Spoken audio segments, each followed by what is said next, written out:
sports, there's another sport that's not quite as popular, not nearly as popular, I should say, as the NFL as football right now, but it's F1 racing. It has certainly gained popularity because of a recent Netflix series.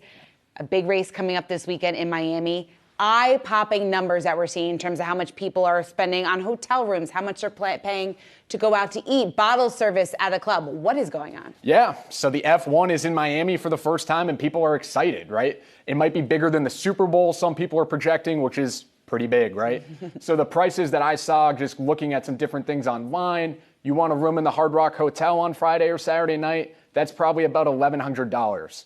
If you want to go get a meal, Carbone, the famous Italian eatery, is doing a whole kind of setup on the beach, $3,200 to attend that. And then the tickets themselves, cheapest ticket, somewhere in the grandstand, not a great seat, $750. You want to be at a corner, see a crash, see something exciting, $1,000. Wow. To be at the finish line, guys, $1,500.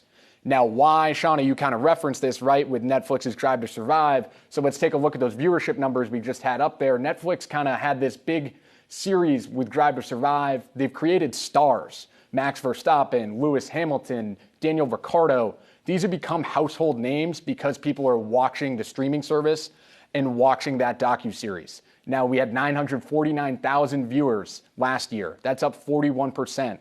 From the numbers in 2019. This year, if you look at the first two races, it's more than double the 2019 numbers. The numbers are absolutely taking off. Rochelle, have you been watching F1 racing, or are you getting into the craze at all? So, I'm always a big fan. Like, when you have something like Netflix and a special sort of introducing you to something that you don't watch regularly, I like this pairing. I've only looked a little bit, Lewis Hamilton, I'll watch. Everybody else, I'm like, if I don't know you, I won't watch. But I think it's interesting in Miami. It's one of these places where it's really cool to be seen. So obviously this is a first for Miami. But how much longevity do you think this is going to have once the novelty wears off? It's a good question, Rochelle. I think it's going to last a while because, so this year they're in Miami, next year they're in Las Vegas. Mm-hmm. When you have this touring model, the novelty stays as you go to different cities. And as you go to those different cities, it becomes really maybe a sustainable model.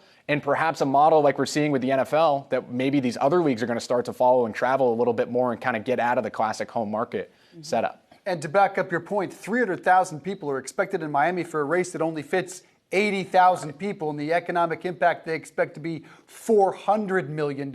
It's a spectacle. It's not just a race. Josh Schafer, good stuff, my friend. Thank you.